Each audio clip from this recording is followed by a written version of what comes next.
हे मेरे प्यारे दोस्तों, आप सभी का स्वागत है मेरे चैनल बी स्मार्टी में। मुझे पता है कि पार्ट्स ऑफ स्पीच में एडवर्ब एक ऐसा पार्ट है जो लगभग लोगों को ना प्रॉब्लम में डाल देता है। तो आज के इस वीडियो को मैंने कुछ इस तरीके से बनाया है, इस पीपीटी को इस तरीके से बनाया है कि चाहे वो स्कूल में पढ़ने वाला बच्चा हो या कॉलेज में पढ़ने वाला बच्चा हो या कंपटीशन की तैयारी करने वाला बच्चा हो, सबके लिए ये वीडियो बहुत ज़्यादा यूज़फुल है। और इस वीडियो के बाद आप कोई भी एडवर्ब से रिलेटेड क्वेश्चन बनाने जाओगे ना, मोस्ट ऑफ द क्वेश्चन जो है वो बन जाएंगे। एंड डेफिनेटली अगर आपको ये वीडियो पसंद आए ना तो नीचे ज़रूर कमेंट करना, इसका पार्ट 2 भी मैं लेकर आऊँगा जिसमें मैं आप लोगों को और भी इंटरेस्टिंग एडवर्ब्स बताऊँगा और उनके बीच में डिफरेंस क्या है वो भी बताऊँगा। चलो without wasting more time, let's get the video started. देखो एडवर्ब क्या होता है वो बताने से पहले मैं थोड़ा सा ना शुरुआत से शुरू करना चाहता हूँ। तो सबसे पहले मैंने 3 सेंटेंसेस आप लोगों के सामने रखे हैं। पहला सेंटेंस है ही इज़ रनिंग, दूसरा है he is running slowly and तीसरा है he is running very slowly. तो आपने कुछ डिफरेंस देखा। पहले वाले सेंटेंस में मैंने लिखा है कि ही इज़ रनिंग, यहाँ पे सिर्फ पता चल रहा है कि वो दौड़ रहा है, डैट मीन्स यहाँ पे एक एक्शन है, ठीक है। दूसरे सेंटेंस में क्या बोला है कि ही इज़ रनिंग स्लोली। अब मुझे ये पता चल रहा है कि वो दौड़ तो रहा है लेकिन कैसे दौड़ रहा है, स्लोली दौड़ रहा है, ठीक है। यानी एक ऐसा वर्ड है जो इस रनिंग के बारे में कुछ बता रहा है। थर्ड सेंटेंस में हम क्या देख रहे हैं कि यहाँ पे लिखा हुआ है कि वो स्लोली तो दौड़ रहा है लेकिन स्लोली में भी कितना, बहुत स्लोली। इसका मतलब कि अब रनिंग के बारे में स्लोली ने कुछ बताया, अब स्लोली के बारे में भी एक दूसरा वर्ड बता रहा है, ठीक है। आ जाओ एक और एग्जाम्पल लेते हैं। Sunaina is beautiful. तो यहाँ पे सुनैना क्या है, नाउन, ईज क्या है, वर्ब, और ब्यूटीफुल क्या है, एडजेक्टिव, ठीक है। लेकिन नीचे वाले सेंटेंस में अगर हम देखेंगे तो इस ब्यूटीफुल के बारे में भी कुछ और बता रहा है। जैसे सुनैना ब्यूटीफुल तो है लेकिन कितनी ब्यूटीफुल है, बहुत ज़्यादा ब्यूटीफुल है, एक्सट्रीमली ब्यूटीफुल है। यानी इस ब्यूटीफुल वर्ड के बारे में भी इस एक्सट्रीमली वर्ड ने कुछ ना कुछ इन्फॉर्मेशन ऐड किया। तो अभी तक हमने क्या देखा कि ये जो वर्ड है स्लोली और यहाँ पे वेरी और यहाँ पे एक्सट्रीमली, ये तीनों के तीनों एडवर्ब्स हैं। तो दोस्तों जब भी आप ग्रामर में डेफिनेशंस रट्टा मारने जाते हो ना, आप ऐसा काम मत करना। आप चीज़ों को समझ के करो ना, ईजिली चीज़ें हो जाती है। जैसे अभी तक हमने क्या देखा कि एक एडवर्ब जो होता है वो एक्शन वर्ड यानी वर्ब को क्वालिफाई करता है, दूसरा एडजेक्टिव को क्वालिफाई करता है, एंड थर्ड दूसरे एडवर्ब को भी क्वालिफाई करता है। यानी एक सेंटेंस में अगर ऑलरेडी एडवर्ब है तो वो उसको भी क्वालिफाई करता है। और इसी के बेसिस पे मैंने ये डेफिनेशन क्रिएट कर दिया कि एक एडवर्ब एक ऐसा वर्ड है जो किसी वर्ब को क्वालिफाई करेगा, किसी एडजेक्टिव को क्वालिफाई करेगा और किसी दूसरे एडवर्ब को क्वालिफाई करेगा। था ना कितना इजी। चलो अब मैं आप लोगों के सामने ना 2 सेंटेंस रखूंगा, आपको फटाफट बताना है कि इसमें एडवर्ब कहाँ है। He spoke to me harshly. तो एडवर्ब क्या है, हार्शली, यानी वो उनसे बात तो किया लेकिन कैसे किया, हार्शली किया। Second one, he is strong enough to defeat you. मतलब वो स्ट्रॉन्ग तो है लेकिन कितना, बहुत ज़्यादा। तो यहाँ पे एनफ क्या हो जाएगा, एडवर्ब है, ठीक है। समझ में आ गया ना। चलो अब देखते हैं कि एडवर्ब्स के कितने काइंड्स होते हैं। तो दोस्तों आप अलग अलग बुक उठाकर देखोगे ना तो उसमें अलग अलग काइंड्स दी हुई हैं। किसी बुक में 6 काइंड्स हैं, किसी बुक में 8 काइंड्स हैं, किसी बुक में 10 काइंड्स भी हैं। लेकिन मेजरली जो एडवर्ब के काइंड्स होते हैं वो 6 होते हैं, ठीक है। आप इसको 7 भी मान सकते हो इंट्रोगेटिव एडवर्ब को लेकर, जो मैंने यहाँ पे इंक्लूड नहीं किया। सबसे पहला काइंड है हमारा एडवर्ब्स ऑफ टाइम, यानी ये ऐसे एडवर्ब्स होते हैं जो हमें टाइम बताते हैं। एडवर्ब्स ऑफ प्लेस, यानी ये हमें प्लेस बताएंगे। एडवर्ब्स ऑफ मैनर, यानी ये हमें बताएंगे कि कोई काम कैसे हो रहा है। फोर्थ हो गया एडवर्ब्स ऑफ फ्रीक्वेंसी, यानी कितनी बार। एडवर्ब्स ऑफ डिग्री, यानी उसकी इंटेंसिटी क्या थी, उसकी डिग्री क्या थी। एंड लास्ट रिलेटिव एडवर्ब्स, ठीक है। तो चलो मज़ेदार तरीके से हम लोग एक एक पार्ट्स को काफ़ी डिटेल में कवर करेंगे। सबसे पहला है हमारा एडवर्ब्स ऑफ टाइम, जो हमें क्या बताता है, टाइम ऑफ एन एक्शन, यानी कोई काम कब हुआ या कब होता है। और इसको पहचानने का तरीका क्या है, हम व्हेन से क्वेश्चन पूछेंगे। हम जब भी व्हेन से क्वेश्चन पूछेंगे हमें क्या मिल जाएगा, आंसर मिल जाएगा। जैसे देखो पहला एग्जाम्पल, हाँ एग्जाम्पल से पहले कुछ ऐसे एडवर्ब्स ऑफ टाइम जो अब मैं आप लोगों के सामने रख दे रहा हूँ। जैसे now, today, tomorrow, yesterday, early, later, ago, late, then, soon etcetera, ऐसे बहुत सारे होते हैं। देखो सबसे पहला सेंटेंस क्या है, ही नेवर कम्स लेट। तो मैं पूछता हूँ कि व्हेन, वो कब नहीं आता, वो लेट नहीं आता। So let is adverb of time. Second one is I saw him 2 years एगो, तो मैंने उसे कब देखा, 2 साल पहले देखा। तो एगो क्या हो गया, adverb of time. He will soon reply to your letter, वो जल्द ही तुम्हारे लेटर का रिप्लाई करेगा। तो कब करेगा, जल्द ही, that means soon will be adverb of time. ठीक है, चलो दूसरा है हमारा एडवर्ब ऑफ प्लेस, यानी ये क्या बताएगा कि कोई काम कहाँ हो रहा है और कब हो रहा है। तो इसको हम कैसे पता करेंगे, वेयर से क्वेश्चन पूछकर। जैसे हम वेयर से क्वेश्चन पूछेंगे हमें इसका आंसर मिल जाएगा। कुछ एडवर्ब्स ऑफ प्लेस है जैसे कि here, there, in, out, up, down, upstairs, downstairs etcetera. Example देखते हैं, we couldn't find him anywhere, हम उसे कहीं नहीं खोज पाए। Second, I saw him there, मैंने उसे देखा वहाँ पर। तो एक चीज़ ध्यान रखना, एडवर्ब्स ऑफ प्लेस में ना ये कभी डेफिनिट नहीं होता, ये हमेशा इनडेफिनिट होता है। एग्जैक्टली हमें नहीं पता चलता है कि कोई काम कहाँ हुआ है। थर्ड ऑप्शन देखो, she is going down stairs, वो नीचे जा रही है। अब यहाँ पे एक नोट है कि कभी भी इन वर्ड्स के पहले आप टू प्रीपोजिशन का यूज़ मत करना। मैंने अक्सर देखा है कि बच्चे एक मिस्टेक कर देते हैं, I am going to there. तो टू वर्ड हम तब लगाते हैं जब वो जगह स्पेसिफिक होता है। और अभी हमने क्या सीखा कि एडवर्ब्स ऑफ प्लेस कभी भी स्पेसिफिक नहीं होता, इसलिए उससे पहले हम कभी भी टू का यूज़ नहीं करेंगे। Got it. चलो third, adverbs of manner. Adverbs of manner ना हमें ये बताता है कि कोई काम कैसे हो रहा है। जैसे देखो, कैसे हो रहा है भाई, ब्यूटीफुल्ली हो रहा है। कैसे हो रहा है, बोल्डली हो रहा है। कैसे हो रहा है, कामली हो रहा है, सैडली हो रहा है, ऑनेस्टली हो रहा है, ओबीडियंटली हो रहा है, और ऐसे ही बहुत सारे। यानी लगभग लगभग जो एडवर्ब्स ऑफ मैनर होते हैं ना उसमें LY लगा होता है। ध्यान रखना कि हर LY लगा हुआ वर्ड एडवर्ब्स ऑफ मैनर नहीं होता, ठीक है, लेकिन एडवर्ब्स ऑफ मैनर में LY लगा होता है। जैसे देखो, ही वर्क्स ऑनेस्टली, वो कैसे काम करता है, ऑनेस्टली काम करता है। तो honestly will be adverb of manner. Second one is we can not play music loudly in this park, हम इस पार्क में म्यूजिक को तेजी से नहीं बजा सकते। So loudly will be the adverb of manner. Third sentence is you have done your job very beautifully, तुमने अपना जॉब ना बहुत ब्यूटीफुली किया। तो कैसे किया है, वेरी ब्यूटीफुली किया है। ठीक है, अब मैं आगे भी आऊँगा कि यहाँ पे वेरी क्या है। ठीक है, चलो नेक्स्ट है, यहाँ पे कुछ रिमेंबर रखने वाली बातें हैं। सबसे पहला कि the adverb ending in LY generally comes under adverb of manner. जैसे देखो, स्लो की एडजेक्टिव क्या होगी, सॉरी, स्लो एक एडजेक्टिव है और इसका एडवर्ब क्या होगा, स्लोली। ग्लैड एक एडजेक्टिव है, इसका एडवर्ब क्या होगा, ग्लैडली।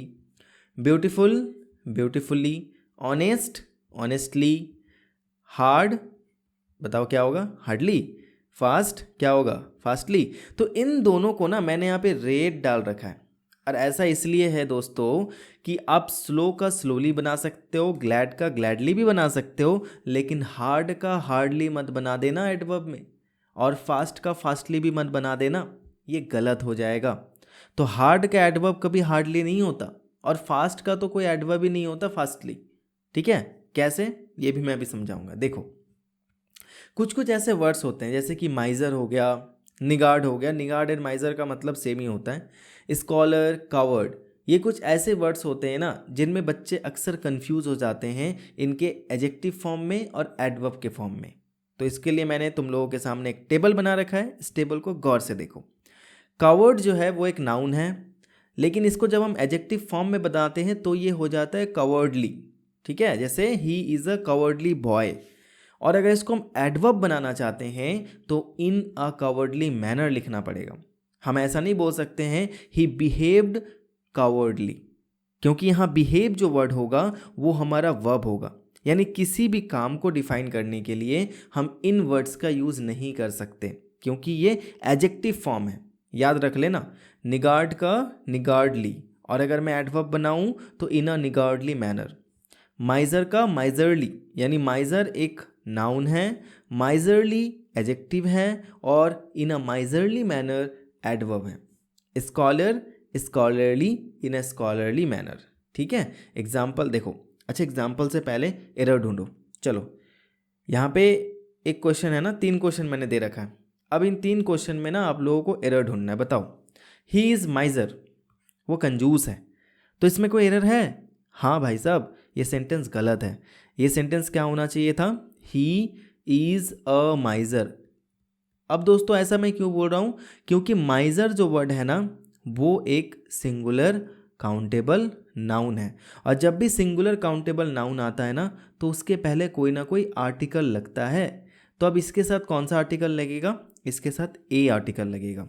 सेकंड देखते हैं, ही इज़ अ माइजर मैन।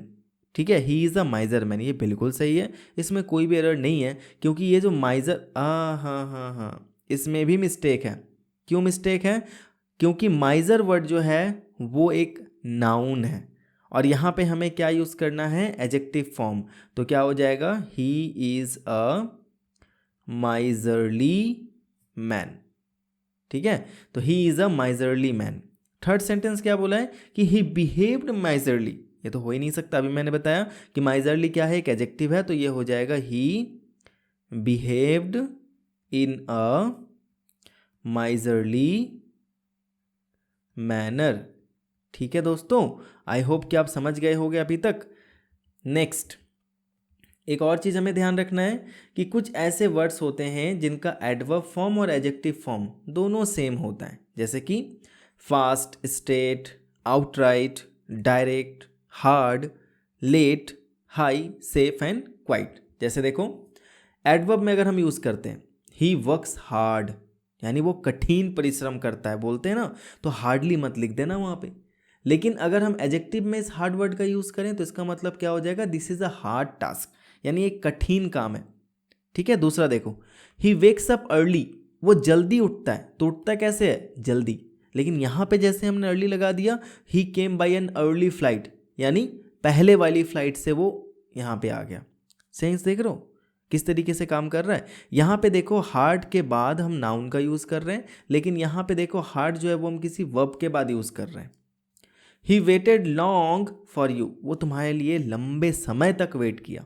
लेकिन यहाँ पे देखो लॉन्ग का यूज़ कैसे हो गया? यहाँ पे लंबे के सेंस में यूज़ हो रहा है लॉन्ग, जैसे he went on a long journey. Next देखो, कम नियर, सामने आ जाओ, आओ लेकिन कहाँ? सामने। तो ये हो गया एडवर्ब। लेकिन यहाँ पे देखो, he is my near relation. तो आई होप कि समझ में आ रहा है ना कि किस तरीके से हम इन वर्ड्स को दोनों अलग अलग तरीके से यूज किए हैं।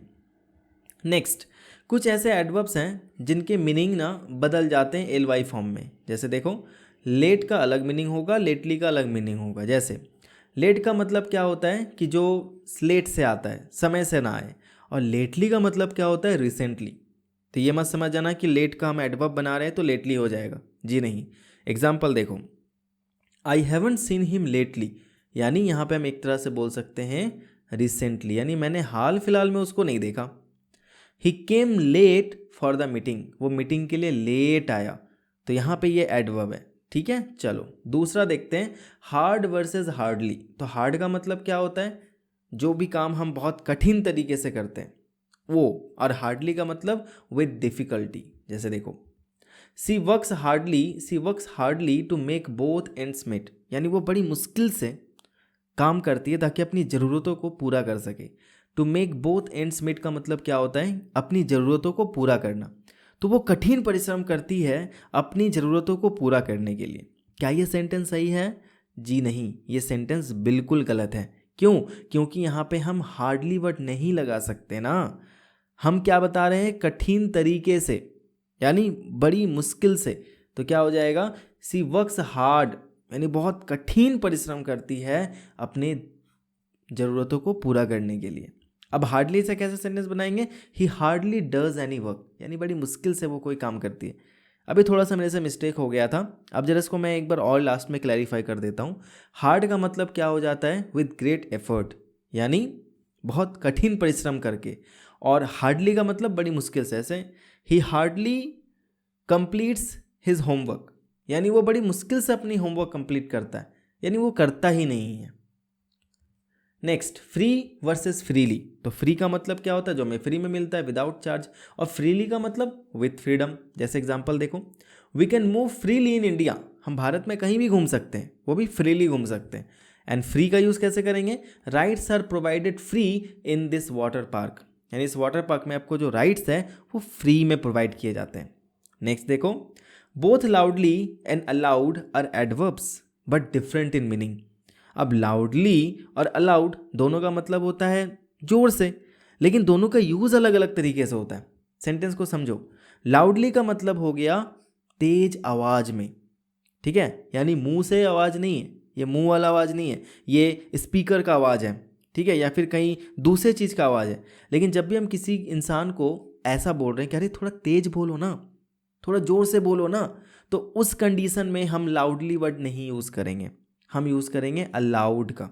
देखो सेंटेंस कैसे, please speak aloud, the students sitting on the last bench are unable to hear you. तो यहाँ पे हम किसी इंसान को बोल रहे हैं कि थोड़ा सा तेज बोलिए ना, हमें सुनाई नहीं दे रहा, ठीक है। अगर मान लो टीचर पढ़ा रहे हैं और आपको सुनाई ना, तो आप बोलेंगे sir please could you please speak allowed. आप ये मत बोलना sir could you please speak loudly. अगर आपने ये बोल दिया तो सेंटेंस हो जाएगा गलत।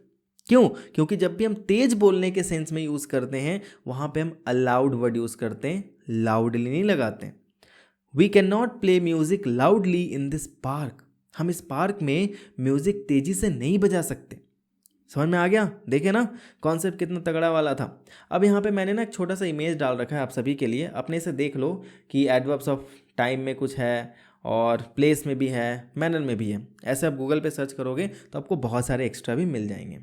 नेक्स्ट, एडवर्ब्स ऑफ फ्रीक्वेंसी, यानी ये ऐसे एडवर्ब्स होते हैं जो हमें ये बताते हैं कि कोई काम जो है ना वो कितनी बार हुआ, हाउ मैनी टाइम्स, ठीक है, यानी मैं उसे रोज़ याद करता हूँ। तो कितनी बार याद करते हो? रोज़ याद करते हो, यानी वो तुम्हें क्या बताएगा? एक फ्रीक्वेंसी बताएगा, ठीक है, how frequent an action is done. देखो इसमें क्या क्या आता है, एक बार, दो बार, तीन बार, है ना, हमेशा, कभी नहीं, often, frequently, constantly, monthly, annually, hardly ever, never, ever, ये सब आता है एडवर्ब्स ऑफ फ्रीक्वेंसी में। एग्जाम्पल देखो, I can never behave in such a reckless manner. मैं इस तरीके से आवारागर्दी जैसा बिहेव तो कभी नहीं कर सकता। तो कभी नहीं मतलब adverb of manner, sorry adverb of frequency. She often comes to meet me, वो मेरे पास आती तो है लेकिन कब? अक्सर आती है। उसके आने की फ्रीक्वेंसी क्या है? अक्सर आती है। Third sentence, we sometimes go there, हम कभी कभी वहाँ पर जाते हैं, रोज़ नहीं जाते, हम कभी कभी वहाँ पे जाते हैं। यहाँ पे एक और वर्ड होना चाहिए था एवरी, जो मैं यहाँ पे भूल गया, ठीक है। एवरी के बाद आप कोई भी यहाँ पे डाल से every day, every month, every Sunday, ये भी यहाँ पे आ जाएगा। नेक्स्ट है एडवर्ब ऑफ डिग्री, यानी ये इंटेंसिटी बताता है, ठीक है। इंटेंसिटी का मतलब देखो समझाता हूँ, जैसे very, much, too, quite, little, almost, etcetera. Example, the work is almost complete. Complete तो है लेकिन कितना? ऑलमोस्ट, बस खत्म होने ही वाला है। उसकी इंटेंसिटी क्या है? बस ऑलमोस्ट, लगभग लगभग खत्म होने वाला है। Next, the little girl speaks very fast. Fast तो बोलती है लेकिन कितनी? बहुत फास्ट बोलती है। Third one is he is too busy to pick up your call right now. वो इतनी ज़्यादा बिजी है कि वो अभी पिकअप नहीं कर सकती तुम्हारी कॉल, यानी कितनी बिजी है? बहुत ज़्यादा बिजी है। तो ये जो वेरी वर्ड हो गया, टू हो गया, क्वाइट हो गया, नहीं बोलते आई एम क्वाइट श्योर, ठीक है, आई एम क्वाइट श्योर, मैं बिल्कुल श्योर हूँ कि वो यहाँ पे आएगा ही आएगा, ठीक है। इट इज़ क्वाइट ऑब्वियस बोलते हैं ना।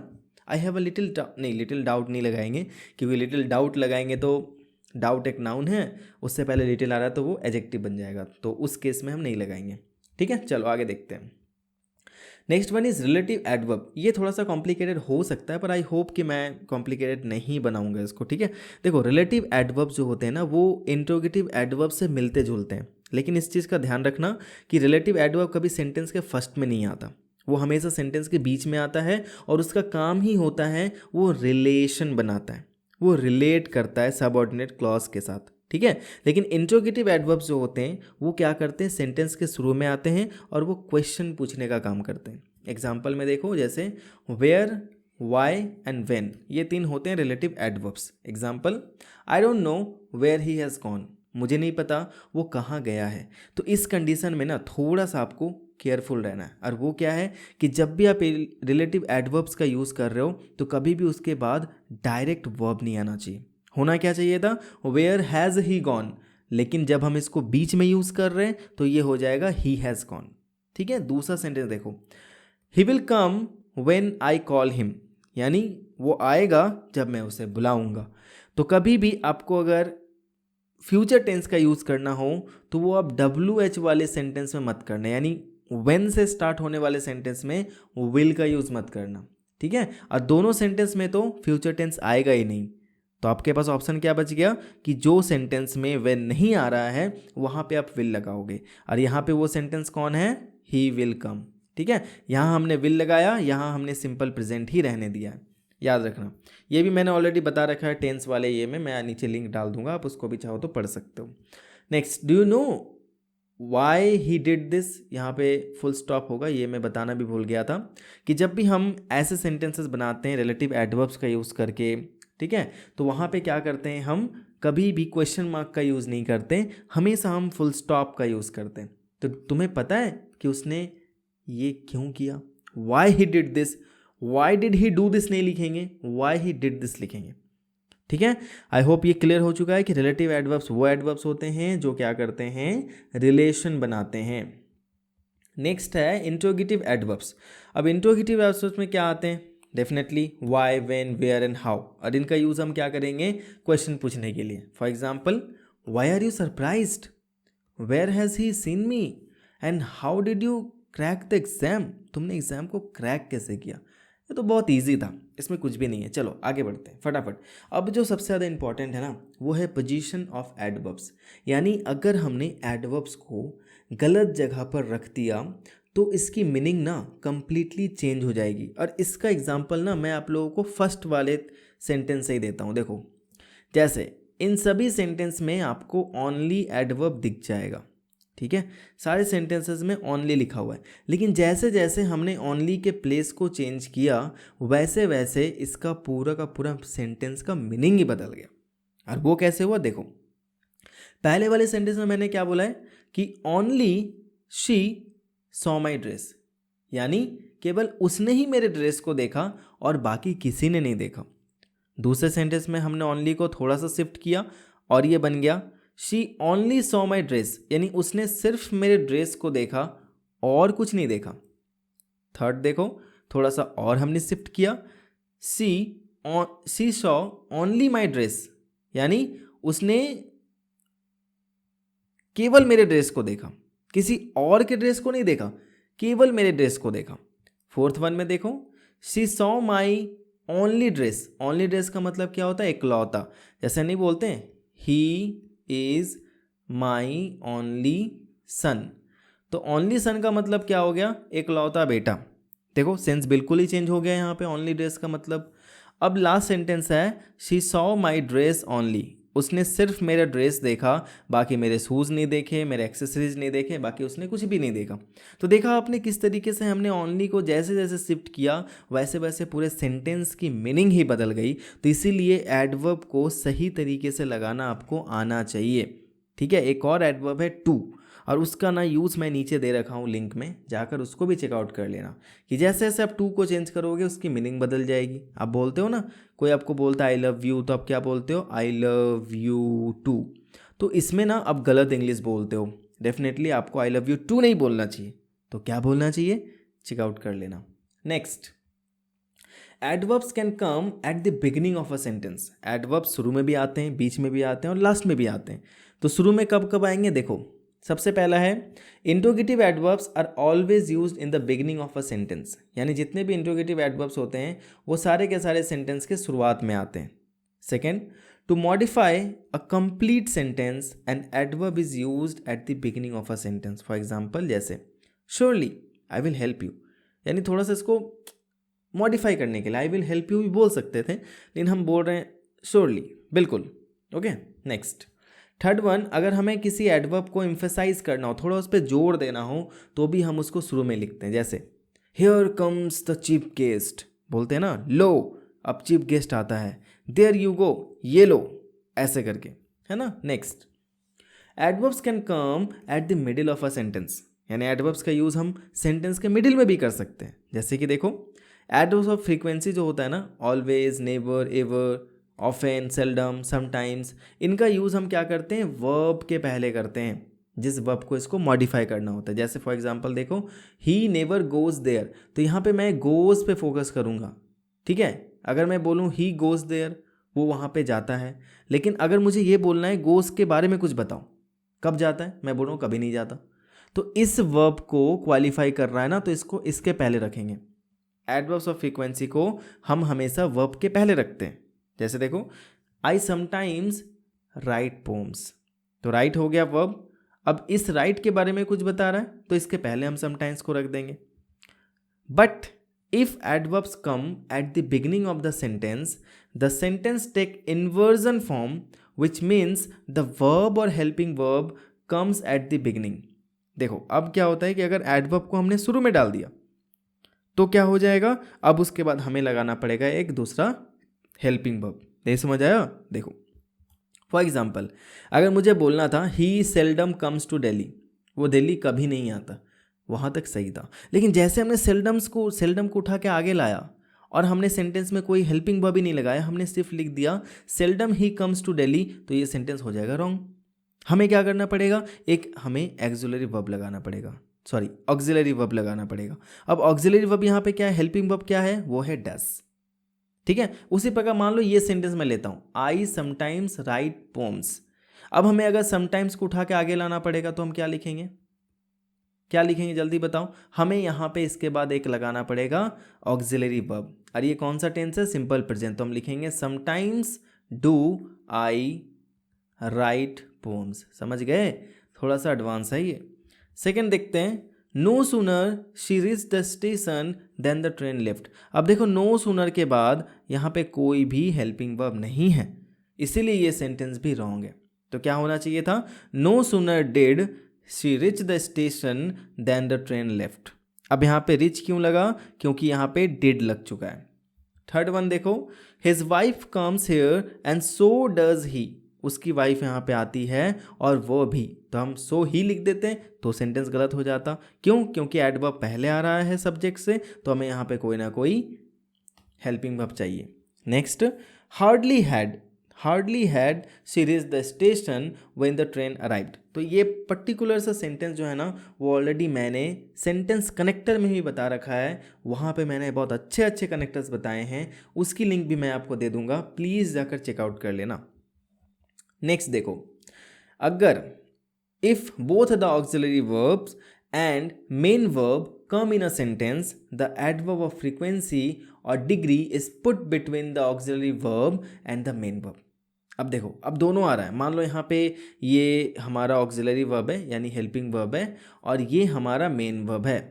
तो अगर ऐसा कंडीशन आ गया कि हमारा हेल्पिंग वर्ब भी है सेंटेंस में और मेन वर्ब भी है, तो ऐसे कंडीशन में हम हमेशा इसके बीच में पुट करते हैं एडवर्ब ऑफ फ्रीक्वेंसी या एडवर्ब डिग्री को। हम ऐसा नहीं बोलेंगे he will come never here again, हम क्या बोलेंगे, he will never come here again, ठीक है। I have always helped you, ठीक। कोई भी अगर डाउट होगा ना, आप नीचे ज़रूर कमेंट करना, ताकि मैं समझ पाऊंगा कि हमारे जो व्यूअर हैं उनको किस जगह पर प्रॉब्लम हो रहा है। नेक्स्ट, पहले एग्जाम्पल आ जा रहा है, क्या हो गया भैया। एडवर्ब्स ऑफ मैनर, जैसे कि स्लोली, क्विकली, केयरफुली, ईजिली, कामली, ये सबका जो हम प्लेस डिसाइड करते हैं ना, वो वर्ब से पहले करते हैं, यानी जहाँ भी वर्ब दिखे उस वर्ब से पहले उठा के इन सबको डाल दो। लेकिन अगर कोई ऑब्जेक्ट आता है तो हमेशा हम उस ऑब्जेक्ट के बाद इसको रखते हैं। जैसे एग्जांपल देखो, इस वाले सेंटेंस में कोई भी ऑब्जेक्ट नहीं है, मैं सिर्फ बोल रहा हूँ ही स्पीक्स। अब ऑब्जेक्ट कैसे फाइंड आउट करते हैं, हमें व्हाट और होम से क्वेश्चन पूछना होता है, सिंपल सी बात है, ठीक है। ही स्पीक्स व्हाट, वो क्या बोलता है, नहीं पता, सिर्फ मैं बोल रहा हूँ वो बोलता है, और कैसे बोलता है वो हमने लगा दिया वेल। लेकिन जैसे यहाँ पे हमने ऑब्जेक्ट लगाया, तब हम स्पीक्स के बाद वेल नहीं लगाएंगे, हम इंग्लिश के बाद वेल लगाएंगे। क्यों, क्योंकि अब इंग्लिश हमारा ऑब्जेक्ट है, तो क्या हो जाएगा, he speaks English well. Next example एक और देखते हैं, आई रीड, मैं पढ़ता हूँ, क्या पढ़ता हूँ नहीं पता, तो हमने सीधा वर्ब के बाद लगा दिया केयरफुली, मैं केयरफुली पढ़ता हूँ। लेकिन जैसे ही मैंने यहाँ पे लिखा बुक, यानी मैं मेरा बुक केयरफुली पढ़ता हूँ, तो यहाँ पे माई बुक जो है ऑब्जेक्ट है, उसके बाद हम लगाएंगे केयरफुली। थर्ड देखो, नेक्स्ट, सॉरी पहले एग्जाम्पल आ जा रहा है भाई, दुनिया ही पलट गई है एकदम। नेक्स्ट, एडवर्ब्स ऑफ टाइम जैसे कि now, then, soon, today, next day, ये सब, और adverbs of place, here, there, outside, इन सब को हम वर्ब के बाद रखते हैं, ठीक है। लेकिन अगर हमें कहीं पे भी ऑब्जेक्ट दिखा तो उस ऑब्जेक्ट के बाद डालेंगे। जैसे देखो, शी विल गो सून, तो गो हमारा वर्ब है, वर्ब के बाद हमने डायरेक्ट सून लगा दिया, कोई ऑब्जेक्ट नहीं है यहाँ पे। लेकिन जैसे ही हमारा ऑब्जेक्ट आ गया तो ऑब्जेक्ट के बाद हमने पुट किया सून को, he will go to Jaipur soon, ठीक। उसी प्रकार से देखो, he has not arrived it, वो अभी तक नहीं आया है। The books are, there are books everywhere, books कहाँ पे है, हर जगह है। नेक्स्ट, अब ये रूल ना बड़ा ही इंपॉर्टेंट सा हो जाता है आप लोगों के लिए। जैसे देखो कि अगर एक सेंटेंस में, अभी हमने देखा कि एडवर्ब्स ऑफ प्लेस जब रहता है, टाइम रहता है, मैनर रहता है, तो हम उसको अपने अपने तरीके से लगाते हैं। लेकिन क्या हो अगर एक सेंटेंस में adverbs of manner, adverbs of place, adverb of time, तीनों के तीनों मौजूद हो, तब हम क्या करेंगे, तो हम ये वाला रूल अप्लाई करेंगे। और वो रूल क्या है, MPT 1 2 3, यानी पहले एडवर्ब्स ऑफ मैनर लगाएंगे, फिर प्लेस और फिर टाइम, ठीक है। जनरली एडवर्ब ऑफ मैनर तो नहीं मिलता आपको, पर प्लेस एंड टाइम अक्सर जगह पे आपको मिल जाएगा। तो पहले प्लेस को रखना और उसके बाद टाइम को रखना। जैसे देखो एग्जाम्पल कि she walked into the room carefully in the morning, तो यहाँ पे हुआ क्या है, यहाँ पे मैंने पहले प्लेस रखा, फिर मैनर रखा, फिर टाइम रखा, तो हो गया सेंटेंस हमारा गलत। तो सही करने के लिए हमें क्या करना पड़ेगा, पहले हमें रखना पड़ेगा मैनर को, फिर रखना पड़ेगा प्लेस को, फिर रखना पड़ेगा टाइम को, ठीक है। यानी she carefully walked into the room in the morning. एक और एग्जांपल देखो, she weighted outside the cafe yesterday patiently, तो यहाँ पे देखो आउटसाइड द कैफे हमने प्लेस फिर से पहले रखा, टाइम को इस बार आगे कर दिया और प्ले मैनर को बाद में कर दिया। तो इसको हमें चेंज करके क्या करना पड़ेगा, मैनर प्लेस टाइम, तो हो जाएगा she patiently waited outside the cafe yesterday. Next देखो, if not has been used in a sentence, अगर किसी भी सेंटेंस में ऑलरेडी नॉट का हमने यूज़ कर दिया तो वहाँ पे गलती से भी कोई नेगेटिव एडवर्ब का यूज़ मत कर देना। क्यों, क्योंकि नेगेटिव और नेगेटिव क्या बन जाता है, पॉजिटिव, और वो सेंस को कर देगा खराब। जैसे देखो, I will not find him nowhere, मुझे वो कहीं नहीं मिलेगा, तो कहीं नहीं मिलेगा अगर आपने बोल दिया तो यहाँ पे नो वेयर के जगह पे क्या लगाना पड़ेगा, anywhere, I will not find him anywhere. Second, no one scarcely visit there, वहाँ पे कोई नहीं जाता, तो यहाँ पे हम क्या लिखेंगे, नो वन विजिट्स देयर। समझ आ गई बात। चलो नेक्स्ट देखो, ये जो एल्स वर्ड है ना, इस एल्स वर्ड के साथ हम बट का यूज़ करते हैं, हम देन नहीं लगाते। तो कहीं भी आपको सेंटेंस में एल्स वाले सेंटेंस में अगर बट दिख गया तो सही है, देन दिख गया तो गलत है। जैसे कहीं भी चले जाओ पाकिस्तान को छोड़कर, तो क्या बोलोगे, go anywhere else but Pakistan, not then. Next, call him anything then tubelight, ठीक है, तुम उसे कुछ भी बुला लो ट्यूबलाइट छोड़कर, या ट्यूबलाइट के अलावा उसे कुछ भी बोल दो। यहाँ पे एल्स छूट गया है दोनों जगह पर, ठीक है। Call him anything else but tubelight, तो देन वाला सेंटेंस रॉन्ग हो जाएगा, बट वाला सेंटेंस राइट हो जाएगा, ठीक है। अब कुछ प्रैक्टिस क्वेश्चंस मैं आप सभी को दे रहा हूँ जो आपको बनाना है। यानी टोटल यहाँ पे 5 सेंटेंस है और पांचों सेंटेंस में कहीं ना कहीं एरर दिया हुआ है। अब इस एरर को आपको छांटना है और नीचे कमेंट में बताना है, और इसका जो आंसर है वो आपको डिस्क्रिप्शन में मिल जाएगा। एंड प्लीज़ पहले डिस्क्रिप्शन मत देखना, पहले आंसर दो और उसके बाद चेक करो कि क्या आप सही हो या गलत हो। एंड अभी तक में अगर कोई भी दिक्कत हुई हो तो प्लीज़ मेरे प्यारे दोस्तों नीचे कमेंट करना। एक PPT बनाने में, वीडियो रिकॉर्ड करने में बहुत मेहनत लगती है, and I definitely need your support to grow, ठीक है। तो अगले वीडियो में मैं ज़रूर मिलूँगा, लेकिन अगर आपको इसका पार्ट 2 भी चाहिए, अच्छे अच्छे एडवर्ब्स और उनके डिफरेंसेस जानने हैं, तो प्लीज़ नीचे कमेंट करना कि सर प्लीज़ रिकॉर्ड पार्ट 2, मैं डेफिनेटली करूँगा, ठीक है। तो अगले वीडियो में मिलता हूँ, तब तक के लिए everyone take care, be safe, keep learning and keep watching be smarty.